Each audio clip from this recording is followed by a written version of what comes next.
Hey guys, what's up? It's your man Pete, and just thought I would fill you in on sort of what's all the chatter about going on in Toronto and GTA real estate market, or even in Canada overall. And I just got back from a really interesting event, which was the Toronto Real Estate Board's fall annual event. And I gotta say, it was a pretty good show, and there's a lot of pieces of nuggets of information. And surprisingly, I didn't really expect it, but they started getting into some predictions and what's gonna happen here in the next 6 to 12 months here in Canada, Ontario, and the GTA region specifically, which is where we work and live. And it was interesting to me that Doug Ford came out there and he basically said, this is one of the best audiences that I love speaking to every single year. And so Doug Ford really loves the real estate industry because of course we keep things moving. A couple of key points that we're going to speak about because he was really only up there for about 15 minutes or so. He basically said his government is willing to commit to building 1.5 million new homes over the next decade. And because of course we're expecting 3 million more people over the next decade. And of course 60% of those immigrants actually come, reside, and work in the GTA area. And of course, they need housing. They need somewhere to live. Of course, he also touched upon how we can eliminate more red tape, just like Mayor John Tory said, so that we could get the process going and allow builders and developers to build more properties, add more additional suites, get a little bit creative and a little bit more innovative without getting bogged down by bureaucracy at the cities. So it's really great to hear that all three levels now are on the same page. They are committed to building or finding a way to build and provide more housing to people. So like now it's not like we're fighting against each other or nobody's really listening.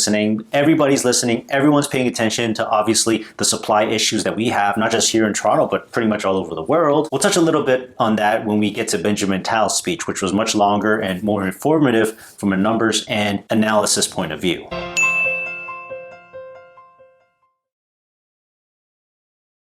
What Premier Doug Ford said was that he thinks that inflation is going to be slowing and it's already starting to slow, and he thinks that things are going to pick back up again in the spring of 2023, which is essentially the spring market. And he did specifically say April and May, which is interesting to me because why would he give such a definite time frame, even down to the month, when inflation is going to slow and when the real estate and housing market's going to pick back up again? It could be that he's a super optimist and he's also a little bit leaning more towards the right in terms of, getting things done, letting businesses do their things and stimulating the economy by letting people decide how they're going to spend their money versus it being wasted at the government level. Really great speech, and I have to give Doug Ford his flowers for speaking at the Toronto Real Estate Board's fall annual event. So then we'll get to the chief economist of CIBC, which is of course the famous Mr. Benjamin Tal, who was up there almost like a comedian. I mean, he really rocked the crowd. Like, think of an economist rocking the crowd, right? But he did an awesome job, and he also threw some nuggets of information and some analysis that I think would be helpful to those of you who want to study or analyze the real estate market here in Toronto, GTA, and Canada. He basically said was that all central banks around the world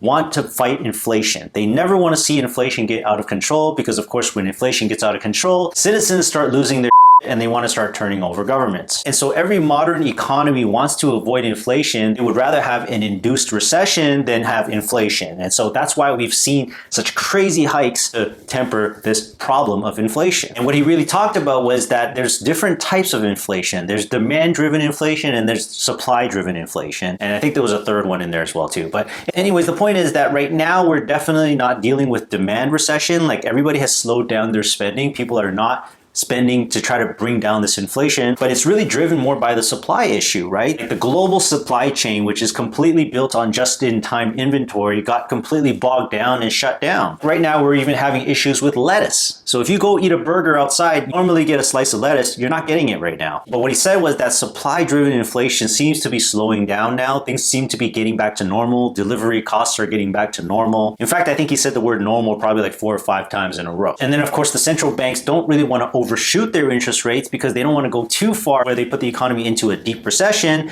We know that Europe is already in a recession, and that's mostly driven by fuel costs. And he pointed out that there are 1 million vacant jobs right now that are not getting filled. And he actually had a pretty good story about how he was 2 hours delayed on his flight because they're understaffed at the airport. So where is everybody? Well, it sounds, based on Benjamin Tal's analysis, is that a lot of people have moved on, right? So when they got let go at airports, when they got let go at restaurant jobs, when they got let go at hotel jobs, people just simply moved on, or maybe they skilled up, leveled up, and became a coder for a startup. And then we also lost a lot of working hours from people who were simply just sick during COVID. The name is long COVID, so a lot of people were in and out of work during that time. But during the pandemic, and I'm shocked to hear this, was that 550,000 new jobs were created in the new economy. So meaning if you were educated, you're part of the hot wave of employment jobs like in coding or design or anything computer related, you would have done well. But if you're not skilled and you're a general laborer, then you're not going to do well. And the fact is, during the pandemic, which was actually supposed to trigger a recession,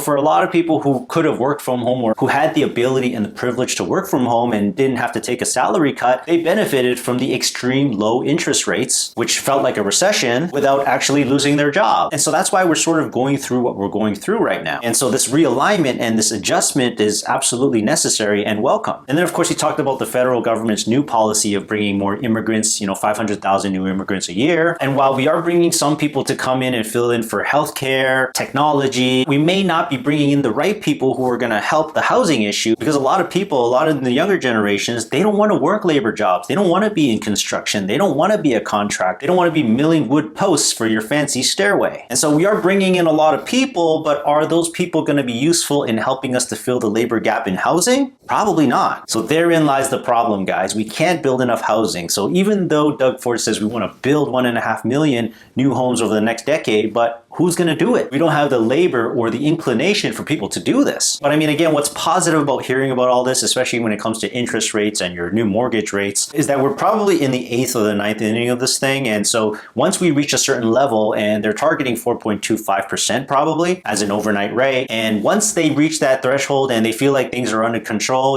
inflation's down to 2% or somewhere close to that, they might start cutting again. And when are they going to start cutting again? So if they start cutting interest rates again, then what do you think is going to happen to the Toronto housing market that cannot build enough houses anyways? I mean, I talk about it in my channel all the time, and you guys think I'm talking fluff. You guys think I don't know what I'm talking about. But this is coming from the chief economist at one of the big banks here in Canada, from Premier Doug Ford, who's really trying to make this happen for the province, but simply cannot. You cannot force people to be a plumber or an electrician. So there will be a point again where we will be cutting interest rates once inflation gets under check, and it sounds like the supply issues are starting to die down just a little bit, or at least stabilizing around the world. I mean, this is not coming from the horse's mouth because, the economy can't talk, but you're hearing from people who are following these things as closely as possible, because of course the chief economist at CIBC, Benjamin Tal, is our de facto representative in terms of talking about the real estate market, housing inventory, interest rates, inflation, and the general economy. Now, some may say they're a little bit biased or a little bit too optimistic. And of course, you're talking to the real estate group, so what else are you going to talk about? But this is the general sense. This is what I'm totally in agreement with. It's just that, physically we can't do it. We can't build enough properties. We can't build enough houses. So we're going to have to find new, innovative ways and solutions to do this. If you guys have any comments, if you have any ideas, please put them down below. I think we're going to see some very, very interesting times in Toronto and the GTA and in Ontario over the next decade or so when it comes to housing and real estate, because there's going to be a lot of money to be made when you choose the right vehicle. Thanks for watching, guys. Make sure you hit subscribe, give us a like. We'll see you in the next one, and I hope you enjoyed this one.